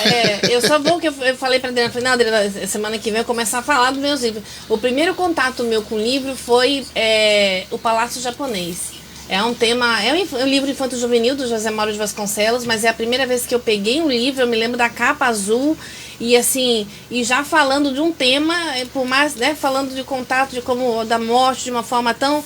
Então é um filme, é o primeiro livro que parecia para mim um filme, a primeira vez que eu viajei, e eu entendi que a cidade onde eu morava podia ser pequena, mas eu podia ir muito mais longe do que parecia. Então é um filme que é um livro para quem não leu, mesmo que seja infanto-juvenil, mas é um filme adulto. Olha que coisa de filme, gente. É um livro adulto. Gente, realmente não tem mais tempo para pergunta. Eu quero agradecer muito, muito, muito, muito à Fundação SECOM por liberar o senhor, embora o senhor se libera sozinho, que eu sei que o senhor é parça lá. Então, muito obrigada, doutor Roberto, por ter aceitado. Eu que agradeço o espaço. Tá, muito mesmo, seja bem-vindo. Dá um abraço na sua esposa, na sua filha, família bonita, sabe, unida, participando. É muito bom, a gente gosta muito de ver isso. E assim, obrigada pela sua ética, tá? É isso que eu ia falar. Foi eu que agradeço. Conhecer um médico tão ético, que apesar do tema ser polêmico, o senhor soube desenvolver o lado positivo, ressaltando a atenção que o médico deve dar ao paciente, coisa que hoje é tão difícil a gente ver no médico, que a gente chega às vezes num consultório tão fragilizada e o médico cumpre o papel dele de te receitar um remédio, não quer saber se você vai ficar bem, se você precisa de algo mais, de informação. Então, assim, foi uma grata surpresa conversar com o senhor e conhecer o seu trabalho. Muito Obrigada obrigado a todos que mandaram aqui, a Lani falando indicando a Corrente do Bem também. Gente, vocês podem mandar perguntas, eu sempre falo, se mandarem perguntas, quiserem falar com o Dr. Roberto, perguntas específicas sobre o assunto, eu vou mandar para ele responde e a gente depois responde aqui, né? Ok. Juliana, muito obrigada. Desde a primeira, quando eu mandei para ela, assim, Juliana, ela com cerveja. Não tem cerveja, tem água, mas eu falei para ela tá aqui, muito obrigada para falar de um assunto tão... eu te admiro muito, muito como mulher, como cidadã, e principalmente pelos seus não erros de português. É a pessoa mais sutil para corrigir um ser humano. Eu amo. Eu sério que é mais muito. sutil? Sutil. Porque ela não fala, você tá falando, ela sugere. E assim vai de você ler ou não. Entendeu? E eu noto, mas tudo bem, que né, a gente não tava falando. Então, muito obrigada. Eu tive uma ótima professora de português, professora Rita Raical. Gente, a Juliana, ela é assim, tipo, né? Às vezes a pessoa pode olhar, tipo, ai, cabelo. Gente, ela é incrível, assim, ela é maravilhosa. Eu sou fã dela, tá? Então, assim. E a Rita tem, não sei se você sabe, ela tem uma filha médica, Margerita. Margerita Raical. Olha. Faz tempo que eu não a vejo, mas ela era aquela professora que ela entrava na sala, nossa, toda bem vestida, no salto. Ela olhava assim, começava a escrever na lousa. Parecia que ela estava escrevendo numa caligrafia. Eu sempre admirei demais essa professora. Olha como as coisas marcam. Ela leva até hoje, porque ela ensina, ela até ajuda a equipe, ela ensina, ela só não aprende quem não quer, entendeu? Já eu não me lembro da minha professora de português. Então, Ju, muito obrigada. Nunca chamei você de Ju pela primeira vez, desculpa. Até eu me sinto assim, eu não chamo de dona. Juliana, muito obrigada pelo depoimento, é muito importante, obrigada por sempre apoiar, sabe? Você sempre me apoiou, assim, deu força, assim, tá legal, parabéns, legal. Às vezes é só isso que a gente precisa, a gente tá tão desanimado, sabe? Parece que ninguém tá vendo a gente ali, você vai lá e levanta a bola sem querer. Às vezes você coloca um comentário ou fala alguma coisa e dá-se vontade de ir além, sabe? Então, muito obrigada por isso. Vou chorar. Chefe, muito obrigada. William, muito obrigada, meu parceiro. Valeu. Valeu. Muito Obrigado obrigada pelo convite. mesmo. E, por favor, encerre o programa. Vamos lá, então vamos fazer mais agradecimentos, né? Ou não tem tempo mais? Não, encerrar. Não, eu acho Agradeça. que tem que agradecer, sim. Para encerrar o programa, a gente tem que agradecer a Rádio TV Cultural da Amazônia, a nossa Silvia, que a gente está sendo a nossa. Cíntia. Desculpa, a Cíntia, que está sendo a nossa filmmaker. E ao Paulo, que já fez várias introduções sonoras aqui no meio. Aos convidados, que a Cléo já agradeceu. Muito obrigado, meu amor, por ter vindo, tá? Muito obrigado.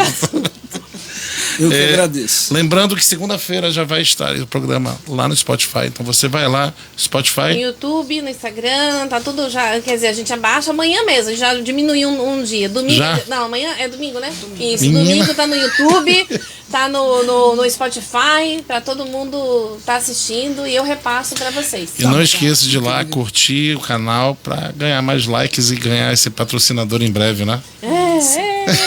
Senão a gente em dezembro acaba. Gente, obrigada por todo mundo, pessoal que trabalha comigo. Gente, eu gosto tanto de vocês, de coração, tá? É uma equipe muito legal. Entrou eu gosto Paulo de vocês. Gravata aqui também, mandou um boa tarde. Não pediu Pix? Oi, Paulo. Então vou mandar oi pra você, que ele só entra pra pedir Pix. Mas se não pediu Pix, valeu. Já falei que aqui é só remédio. Aqui a gente só fala de remédio, Pix é com Paulo. Muito obrigada, Adriana. Que a sua mamãe seja melhor, fique com Deus. Semana que vem ela tá aqui. A semana que vem a gente tem um assunto bem interessante. Nós temos a Lani Rolim, a semana que vem. Né, Lani, se prepara. Tem também a Karen, né, fisioterapeuta. E tem mais acho que é Camina o nome dela. Isso, Camina. Tô vendo que a gente tá acertando lá, que vai ser um formato de 3 convidados. Então, muito obrigada. Obrigada mesmo pela disponibilidade de todo mundo. Eu que agradeço o convite. Vai dar tchau? Bora, tchau, né? É isso que faltou. Então, gente, muito obrigado mais uma vez, muito obrigado pelo convite. Foi muito bom participar. E siga as redes sociais. E tchau. Tchau. Tchau, gente. Até semana que vem. Obrigada. Até semana que vem.